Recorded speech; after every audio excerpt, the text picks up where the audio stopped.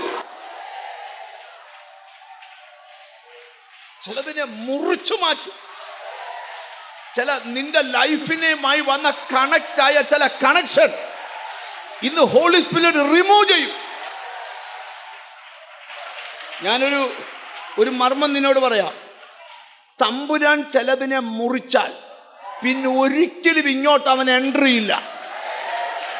നിങ്ങൾക്കറിയാമോ, ഫറവോനെ കൊട്ടാരത്തിൽ നിന്ന് ഇളക്കി ചെങ്കടലിന്റെ കരയെ കൊണ്ടുവന്ന് എൻ്റെ ജനത്തിന് അത്ഭുതത്തിന്റെ വഴി തുറന്ന് എൻ്റെ ജനത്തെ ദണ്ണിപ്പിച്ചവനെ ഇവനെയും തമ്മിൽ തമ്പുരാൻ രണ്ടാക്കി. ഇനി ഒരിക്കലും ഇസ്രായേലെ ആ മിസ്രൈം നിന്റെ മേൽ വരികയില്ല. കാരണം ദൈവം അതിനെ എന്നേക്കുമായി കട്ട് ചെയ്ത് കളഞ്ഞു. ഓ കൃപ കൃപ കൃപ കൃപ. നമുക്ക് ഇച്ചിരിയുടെ പ്രാർത്ഥനയോടെ ഇരിക്കാം. നിങ്ങൾ ശ്രദ്ധിച്ച് കേൾക്കേ. മത്തായി സുവിശേഷം 6-ാം അധ്യായത്തിൽ കർത്താവിന്റെ സ്തോത്രം, നീയോ പ്രാർത്ഥിക്കുമ്പോൾ അറയിൽ കടന്ന് വാതിലടച്ച് രഹസ്യത്തിലുള്ള നിന്റെ പിതാവിനോട് പ്രാർത്ഥിക്കാം. അപ്പൊ കർത്താവ് പഠിപ്പിക്കുക, നിങ്ങളുടെ പ്രാർത്ഥന രഹസ്യത്തിലായിരിക്കണം. പരസ്യത്തിൽ പ്രാർത്ഥിച്ചില്ലല്ലോ. എങ്ങനെ പ്രാർത്ഥിക്കണം? അടുത്തിരിക്കുന്നവരോട് രഹസ്യ പ്രാർത്ഥനയുണ്ടോ എന്ന് ചോദിച്ചു. ഉണ്ടോ? നിന്റെ മുഖത്തെ ശോഭ നിന്റെ രഹസ്യ പ്രാർത്ഥനയാ. ഒരാമീൻ പറയണം. നിങ്ങൾ ശ്രദ്ധിച്ചു കേട്ടെ. രഹസ്യ പ്രാർത്ഥന കൊണ്ട് വിടുതൽ പ്രാപിച്ചവർ രഹസ്യ പ്രാർത്ഥന മുടക്കത്തില്ല. ബെഡ് കോഫി മുടങ്ങിയാൽ രഹസ്യ പ്രാർത്ഥന മുടങ്ങത്തില്ല. നീയോ പ്രാർത്ഥിക്കുമ്പോൾ അറയിൽ കടന്ന് വാതിലടച്ച് രഹസ്യത്തിലുള്ള നിന്റെ പിതാവിനോട് പ്രാർത്ഥിക്കാം. രഹസ്യത്തിൽ കാണുന്ന നിന്റെ പിതാവ് നിനക്ക് പ്രതിഫലം തരും. ഇനി ശ്രദ്ധിക്കണം.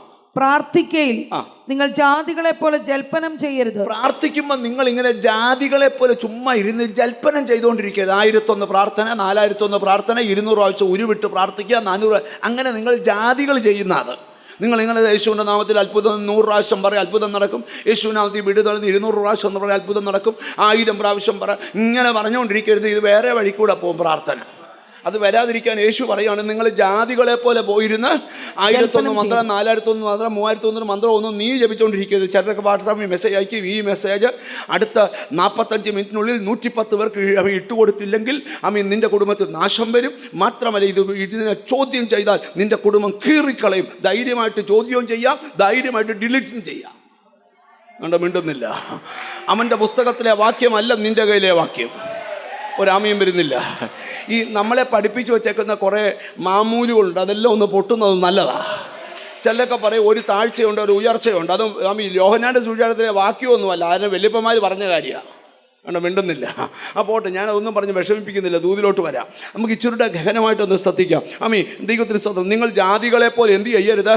ജൽപ്പനം ചെയ്യരുത്. അതിഭാഷണത്താൽ ഉത്തരം കിട്ടുമെന്നല്ലോ അവർക്ക് തോന്നുന്നത്. അതിഭാഷണത്താൽ ഉത്തരം കിട്ടുമെന്നല്ലോ അവർക്ക് തോന്നി. ഇനി നമ്മുടെ അപ്പന്റെ പ്രത്യേകത കേട്ടോ, അടുത്ത വൈര്. അവരോട് തുല്യരാകരുത്. നിങ്ങൾക്ക് ആവശ്യമുള്ളത് ഇന്നതെന്ന് നിങ്ങൾ യാചിക്കും മുമ്പേ, നിങ്ങൾ പ്രാർത്ഥിക്കാൻ ഇരിക്കും മുമ്പ് നിങ്ങളുടെ പിതാവ് അറിയുന്നുവല്ലോ. എന്റെ അപ്പൻ അറിഞ്ഞിട്ടുണ്ട്. കണ്ടോ, നീ വീട്ടിൽ നിന്ന് വണ്ടി കയറിയപ്പോളെ നീ ഇന്ന ആവശ്യത്തിനാ വരുന്നതെന്ന് അറിഞ്ഞിട്ടുണ്ട്. പിടികിട്ടിയോ? ജീസസ് ദോഷികളാകുന്ന നിങ്ങൾ നിങ്ങളുടെ മക്കൾക്ക് നല്ല ദാനങ്ങളെ കൊടുക്കാൻ അറിയുന്നെങ്കിൽ, സ്വർഗസ്ഥനായ പിതാവ്, എടാ നീ നിന്റെ കൊച്ചിന് അപ്പം കൊടുക്കുന്ന കാര്യം അറിയുന്നെങ്കിൽ, നീ വീട്ടിൽ നിന്ന് ഇറങ്ങിയപ്പോഴേ നിന്റെ ആവശ്യം എൻ്റെ അപ്പൻ അറിയുന്നെന്ന്. ഇനി എൻ്റെ യേശുവിൻ്റെ പ്രത്യേകത അറിയാമോ? യേശു ഒരുത്തനെ നോക്കിയാൽ, യേശു ഒരിക്കൽ ബെത്സയിദ കുളത്തിൻ്റെ കരയിലോട്ട് വന്നു. എന്നിട്ട് അവനെ നോക്കിയിട്ട് പറയുന്നൊരു ഭാഗം യോഹന്നാന്റെ സുവിശേഷം 5-ലുണ്ട്. ഒന്ന് വായിക്കണം. 5-ാം അധ്യായം 6-ാം വാക്യം. അവൻ കിടക്കുന്നത് യേശു കണ്ടു, ഇങ്ങനെ ഏറിയ കാലമായിരിക്കുന്നു എന്ന് അറിഞ്ഞു. ഒറ്റ നോട്ടത്തിൽ നീ കിടക്കുന്ന ഡേറ്റ് ദൈവത്തിനറിയാം. നീ പ്രാർത്ഥിക്കാമെന്ന് ആരുടെ മുമ്പിലാന്ന് ഓർത്തോണം. ജീസസ്, ആരും നിന്നെ കളിയാക്കിയാലും നീ പ്രയർ നിർത്തരുത്. നിന്റെ ആഗ്രഹം അറിയുന്നവനായ യേശു, ആവശ്യം അറിയുന്നവനായ യേശു. ഇനി ദൂതിലിട്ട് വരുക. ദൈവത്തിന് സ്തോത്രം. ഹല്ലേലൂയ. 2 സന്ദേശം ഇവിടെ പറഞ്ഞത്. ഒന്ന്, അമ്മി ആ പദം ഞാനത് പറയുക, നിങ്ങൾ ഒന്നിച്ചൊന്ന് ആമയും പറയണം. പ്രാർത്ഥിക്കുന്ന നിന്നെ അറിഞ്ഞു മറുപടി തരുന്ന ദൈവം. എന്തുവാ പ്രാർത്ഥിക്കുന്ന നിന്നെ? അടുത്തിരിക്കുന്ന തൊട്ടേച്ച് പറ, പ്രാർത്ഥിക്കുന്ന നിന്നെ അറിഞ്ഞു മറുപടി തരുമെന്ന്. ഹല്ലേലൂയ. അറിഞ്ഞു മറുപടി തരും. യേശുവിനെ അറിഞ്ഞു മറുപടി തരും. രണ്ടാമത്തെ കാര്യം, പ്രാർത്ഥിക്കുന്ന നിനക്ക് നന്മ എത്ര അധികം തരും. അതാ ഇന്നത്തെ പദം. നിനക്ക് നന്മ, ദോഷികളാകുന്ന നിങ്ങൾ നിങ്ങളുടെ മക്കൾക്ക് നല്ല ദാനങ്ങളെ കൊടുക്കാൻ ആഗ്രഹിക്കുന്ന സ്വർഗസ്ഥനായ പിതാവ് തങ്ങളോട് പ്രാർത്ഥിക്കുന്നവർക്ക് എത്ര അധികം, എത്ര അധികം എന്ന് പറഞ്ഞ എത്ര. എന്നോട് ദൈവത്തിൻ്റെ ആത്മാവ് പറയുക, നീ ആഗ്രഹിച്ചേക്കാൻ അധികം നന്മ. നിങ്ങൾ നിങ്ങളുടെ മക്കൾക്ക് കൊടുക്കുന്ന കാര്യം മറന്നില്ലെങ്കിൽ, സ്വർഗസ്ഥനായ പിതാവ് നീ ആഗ്രഹിച്ചതിലധികം നന്മ. എന്നോട് കർത്താവിൻ്റെ ആത്മാ പറയാ, ഇന്ന് ചിലരുടെ നന്മയുടെ കെട്ട് ദൈവം പൊട്ടിക്കും. ചിലരുടെ നന്മയുടെ, ദൈവത്തിൽ നിന്നൊരു നന്മ നിനക്ക് വരും. അടുത്തിരിക്കുന്ന ആളെ ഒന്ന് തൊട്ടേച്ച് പറ, ഉടനെ നീ നന്മ അനുഭവിക്കുമെന്ന് പറ. ഒരു വിശ്വാസ നെഞ്ചത്ത് കൈവച്ചോരോ, ഉടനെ ഞാൻ നന്മ. എന്തോ ചില വീടിൻ്റെ അന്തരീക്ഷങ്ങളൊക്കെ ചേഞ്ച് ആവുക.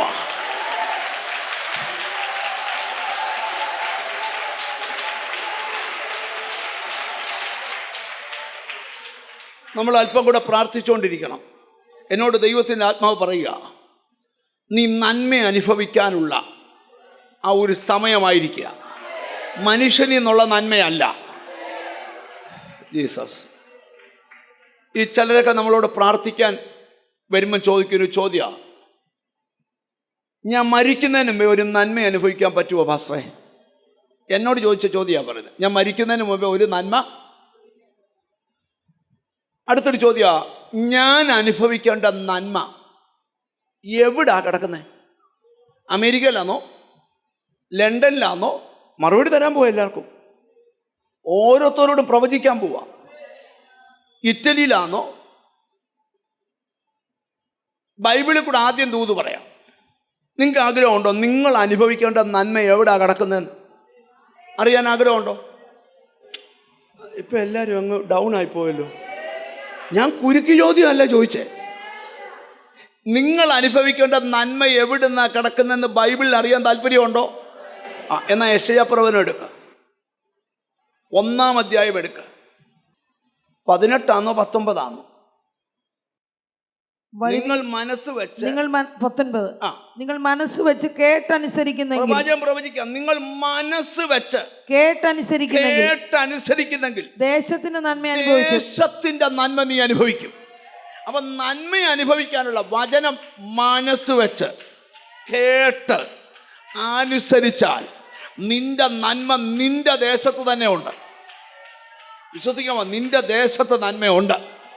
അപ്പൊ ഞാൻ അതുമായിട്ടൊരു ദൂതാണ് ഇന്ന് നിങ്ങളോട് പറയാനായിട്ട് പോകുന്നത്. അടുത്തിരിക്കുന്ന ആളൊന്ന് കൈ കൊടുത്ത് പറ, ഒരു നന്മ വെളിപ്പെടാൻ പോവാന്ന് പറ. എന്തോ ഒരു വലിയ നന്മ എണ്ണപ്പെട്ട ചില ദിവസങ്ങൾക്കകം നിന്റെ കണ്ണുകൾക്ക് അത്ഭുതം വരത്തക്കവണ്ണം നിന്റെ കുടുംബത്തിന്റെ അന്തരീക്ഷങ്ങളെ എല്ലാം മാറ്റിമറി. ഈ ചിലർക്കറിയാം എൻ്റെ മക്കളിലൂടെ ഒരു നന്മ വരേണ്ടതാണ്, പക്ഷെ അത് ബ്ലോക്കായി കിടക്കുക.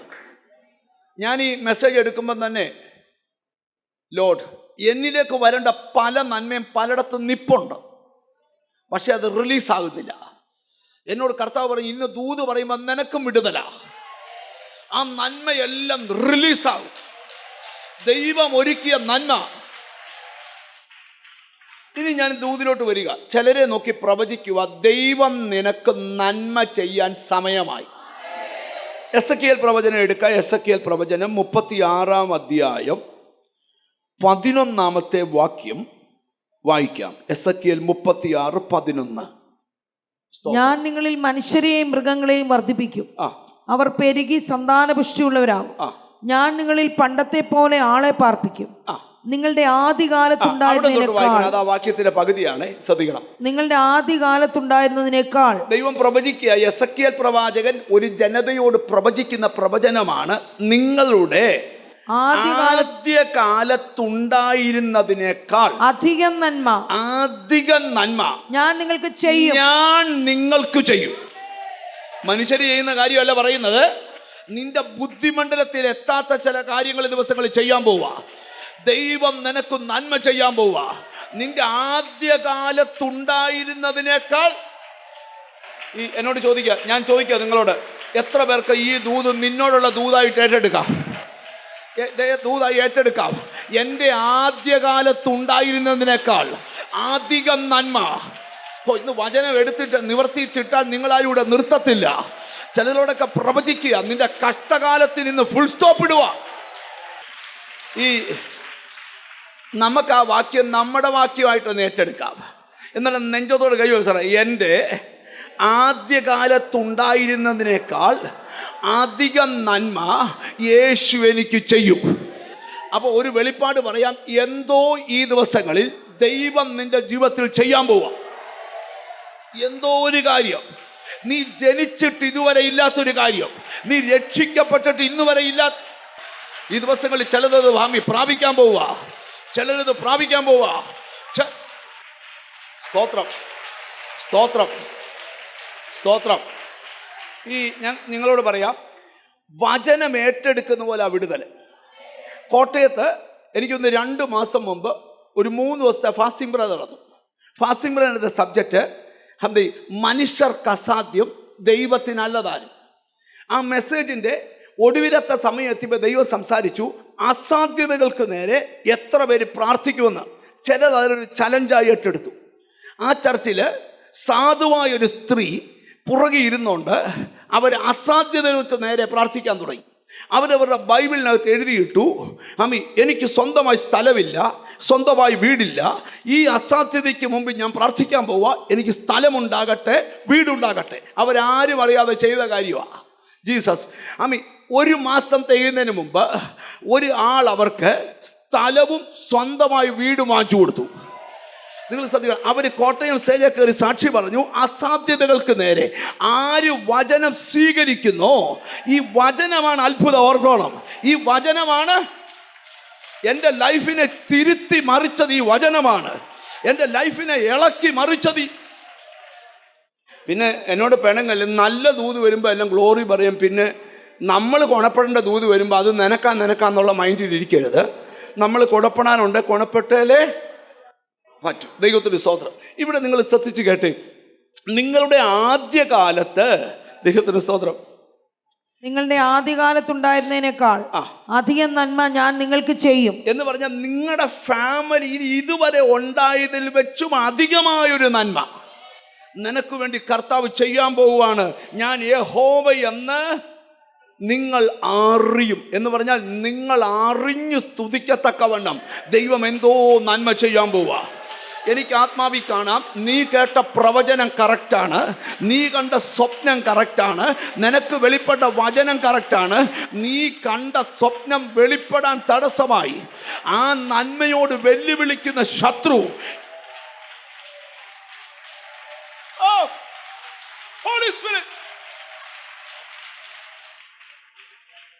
ഈ വാക്യത്തോട് മറ്റൊരു വാക്യം കൂടെ ഒന്ന് കൂട്ടിച്ചേർക്കാൻ പോവുക. അപ്പം മനസ്സിൽ ഉറപ്പിക്കണം, സ്തോത്രം, നിന്റെ ആദ്യകാലത്തുണ്ടായിരുന്നതിനേക്കാൾ അധികം നന്മ ഈ ദിവസങ്ങളിൽ ദൈവം ചെയ്യും.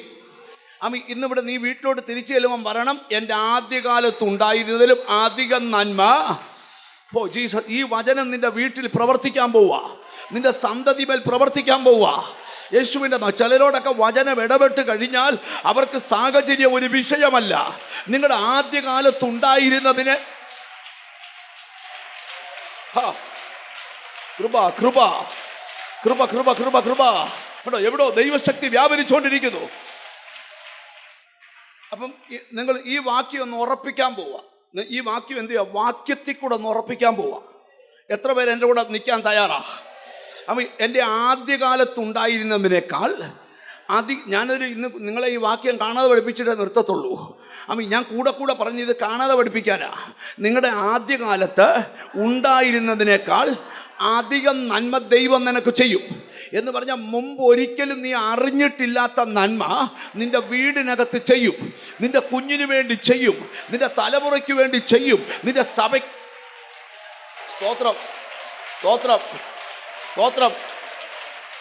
ഒരു ചോദ്യം ചോദിക്കട്ടെ, എത്ര പേർ ആഗ്രഹിക്കുന്നുണ്ട് എൻ്റെ ലൈഫിലൊരു നന്മ വെളിപ്പെടണമെന്ന് ആഗ്രഹിക്കുന്നവരെന്ന് കൈ ഉയർത്തി പിടിച്ച്? 2 കൈ ഒന്ന് ഉയർത്തിപ്പിടിച്ച്, എൻ്റെ ലൈഫിൽ നന്മ കൊണ്ട് മൊത്തം പേര് റെഡിയാ. നിന്നോടുള്ള ദൂതാ. നിന്റെ അരാജകത്വവും ദാരിദ്ര്യവും ശൂന്യതയും ശാപവും എല്ലാം ഇന്ന് പൊട്ടാൻ പോവാ. ദൈവം നിന്റെ ആദ്യകാലത്തുണ്ടായതിനേക്കാൾ അധികം നന്മ. ഇനി ഈ ചിലരൊക്കെ പറയും, ഇങ്ങനെ നമ്മൾ നന്മയ്ക്ക് വേണ്ടി പ്രാർത്ഥിക്കുന്ന ഒന്നും ശരിയല്ലെന്ന് പറയുന്നവരുണ്ട്. നമ്മൾ ഇങ്ങനെയുള്ള സാമ്പത്തിക കാര്യമൊന്നും പ്രാർത്ഥിക്കരുത്, നന്മയൊന്നും അങ്ങനൊന്നും പ്രാർത്ഥിക്കരുത്, അങ്ങനെയൊന്നും അല്ല ബൈബിളിൽ.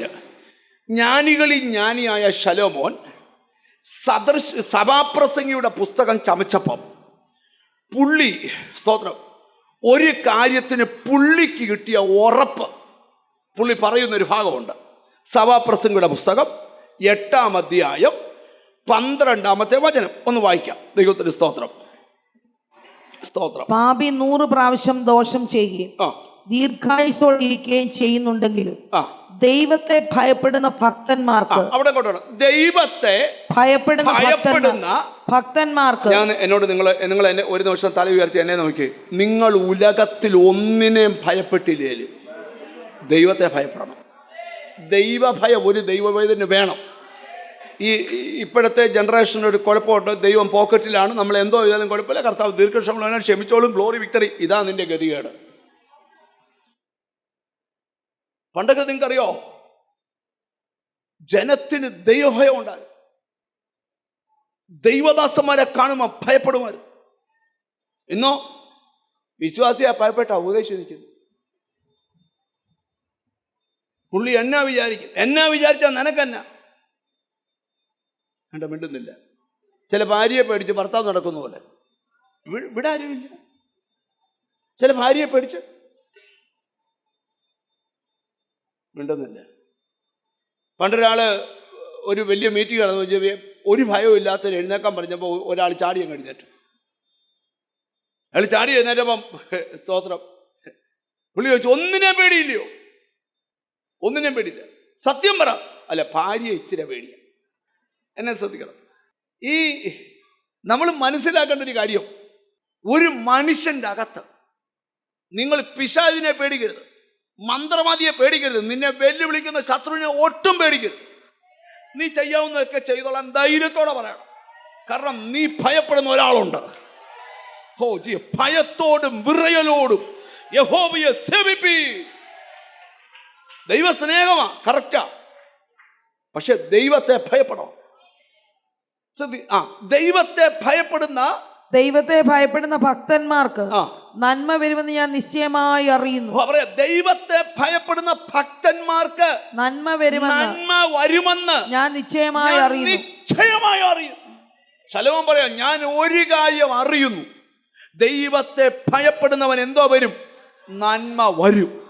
എത്ര പേര് ആമീൻ പറയാൻ പറ്റും? ഞാൻ എവിടെ നിൽക്കുന്ന ചിലരോട് ഒരു കാര്യം പറഞ്ഞ് പ്രാർത്ഥിക്കാൻ പോവാ. നിന്റെ ലൈഫിൽ എന്തോ ഒരു വലിയ നന്മ നിന്റെ ലൈഫിലേക്ക് എൻ്റർ ചെയ്യാൻ പോവാ. നീ പോലും പ്രതീക്ഷിക്കാത്തത്, നീ ഒത്തിരി നാൾ ആഗ്രഹിച്ച് പ്രാർത്ഥിച്ചത്, കൊതിച്ചു ചോദിച്ചത്, നിന്റെ വീട് ഗതി പിടിക്കത്തില്ലെന്ന് പറഞ്ഞ ശത്രുവിന്റെ മുമ്പിൽ വെച്ച് ദൈവാത്മാവേ, കൃപ കൃപ കൃപ കൃപ. അപ്പൊ നിങ്ങൾ ശ്രദ്ധിക്കണം, നിങ്ങളുടെ ആദ്യകാലത്ത് ഉണ്ടായതിനേക്കാൾ അധികം നന്മ നിനക്ക് വരും. എന്നിട്ട് സഭാപ്രസംഗി പറയുകയാണ്, ദൈവത്തെ ഭയപ്പെടുന്ന ഭക്തന്മാർക്ക് നന്മ വരും നിശ്ചയം എന്ന് പറഞ്ഞാൽ അതിന് മാറ്റമില്ല. എന്നാൽ നമുക്കൊരു പ്രശ്നമുണ്ട്. യോബിന്റെ പുസ്തകത്തിൽ യോബ് പറയുന്നൊരു കാര്യമുണ്ട്. 30-ാം അധ്യായം 26-ാമത്തെ വാക്യം. യോബിന്റെ പുസ്തകം 30-ാം അധ്യായം 26-ാം വാക്യം. ഞാൻ നന്മയ്ക്ക് നോക്കിയിരുന്നപ്പോൾ തിന്മ വന്നു, വെളിച്ചത്തിനായി കാത്തിരുന്നപ്പോൾ ഇരുട്ട് വന്നു. ഭക്തൻ പറയുക, ഞാൻ നന്മയ്ക്ക് നോക്കിയിരിക്കുമായിരുന്നു, പക്ഷെ വരുന്നത് മുഴുവൻ തിന്മയാണ്. വെളിച്ചത്തെ നോക്കിയിരിക്കുമായിരുന്നു, വന്നത് മുഴുവൻ. ഇതാ പ്രശ്നം, ഇതാ പ്രസംഗിക്കാൻ പോകുന്നത്. നിനക്ക് ദൂതുണ്ട് നന്മ തരാമെന്ന്, നീ ആത്മാവിൽ അറിയുന്നുണ്ട് നന്മ വരും നിശ്ചയം. പക്ഷെ നന്മ നോക്കിയിരിക്കുമ്പോ തിന്മ വന്ന് കയറുക. ഓ ഹല്ലേലൂയ. ഇന്ന് ആ റൂട്ടുകളെ എൻ്റെ ദൈവത്തിൻ്റെ കരമൊന്ന് തൊടാൻ പോവുക. ഓ യേശുവിൻ്റെ നാമത്തില്, യേശുവിൻ്റെ നാമത്തില്, യേശുവിൻ്റെ നാമത്തില്, യേശുവിൻ്റെ നാമത്തില്, യേശുവിൻ്റെ നാമത്തില്. നന്മ നോക്കിയിരുന്നപ്പോ തിന്മ വന്ന് കയറിയെങ്കിൽ, വെളിച്ചം നോക്കിയിരുന്നപ്പോ ഇരുട്ട് വന്ന് കയറിയെങ്കിൽ, ഇന്ന് പകൽ ആത്മാവ് ദൂത് പറയുക, സാഹചര്യം മാറാൻ പോവാ. ഓ ഹല്ലേലൂയ. ഈ അടുത്തിരിക്കുന്ന ആളോടെന്ന് ചോദിച്ചാൽ, ഒരിക്കലെങ്കിലും ദൈവം നന്മ ചെയ്യുമെന്നൊരു ബോധ്യം നിനക്ക് ഉണ്ടായിട്ടുണ്ടോന്ന്? ഉണ്ടോ? ഉണ്ടോ? ആരും പ്രവചിച്ചില്ല, പക്ഷെ നിനക്ക് ബൈബിൾ വായിച്ചപ്പോൾ ബോധ്യം ഉണ്ടായി, എനിക്ക് കർത്താവ് നന്മ ചെയ്യുമെന്ന്.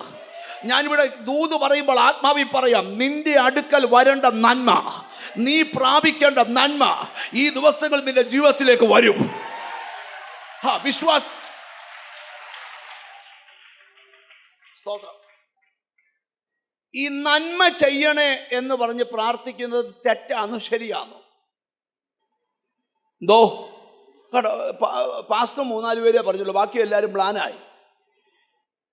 നന്മ വരണേ എന്ന് പറഞ്ഞ് പ്രാർത്ഥിക്കുന്നത് തെറ്റാണോ ശരിയാണോ? വിഷമിക്കട്ടെ, അതാ വാക്യം അങ്ങ് വായിക്കും. ഉൽപ്പത്തി പുസ്തകം 32-ാം അധ്യായം 11. ഏതിനും വാക്യ. അത് പുസ്തകം വായിക്കാത്തവർക്ക് വാക്യം കിട്ടാത്ത, പുസ്തകം വായിച്ചാൽ മൊത്തം വാക്യ. ഉൽപ്പത്തി പുസ്തകം 32:11. എന്റെ സഹോദരനായ ഏശാവിന്റെ കയ്യിൽ നിന്ന് എന്നെ രക്ഷിക്കണമേ. ഒരുത്തൻ പ്രാർത്ഥിക്കുന്ന ആളുടെ പേര് യാക്കോബ് എന്നാ. അവൻ പ്രാർത്ഥിക്കുക, എന്റെ സഹോദരനായ ഏശാവിന്റെ കയ്യിൽ നിന്ന് എന്നെ രക്ഷിക്കണം, എന്റെ സഹോദരനായ ഏശാവിന്റെ കയ്യിൽ നിന്ന് എന്നെ രക്ഷിക്കണമേ, എന്നെ രക്ഷിക്കണമേ. പക്ഷെ അവൻ വന്ന് എന്നെയും മക്കളോടുകൂടെ തള്ളയെയും നശിപ്പിക്കുമെന്ന് ഞാൻ ഭയപ്പെടുന്നു. എനിക്ക് പേടിയുണ്ട്, അവൻ വന്നേക്കുന്ന എന്നെയും കൊല്ലും, എൻ്റെ പിള്ളേരെയും കൊല്ലും, എൻ്റെ ഭാര്യയും കൊല്ലും, മൊത്തത്തിനും തീർക്കും. എനിക്കറിയാം. നീയോ, ഞാൻ നിന്നോട് നന്മ ചെയ്യും, പക്ഷെ എന്നാലും നീ എന്നോട് പറഞ്ഞിട്ടുണ്ട് എനിക്ക് നന്മ ചെയ്യാവുന്നു. അപ്പൊ പ്രാർത്ഥിക്കുന്നതിനിടയിൽ എനിക്ക് നന്മ ചെയ്യണേ എന്ന് പ്രാർത്ഥിക്കാൻ നിനക്ക് റൈറ്റ് ഉണ്ട്. ആമീൻ പറയും. ഈ ദിവസങ്ങളിൽ ചിലരോട് ദൈവാത്മാവ് ദൂത് പറയുക, ചില സങ്കീർണ പ്രശ്നത്തിലൂടെ കടന്നു പോകുന്ന ചിലരോട് ദൈവം പറയുക, ഈ ദിവസങ്ങൾ എതിരാളിയുടെ ശക്തി നോക്കണ്ട,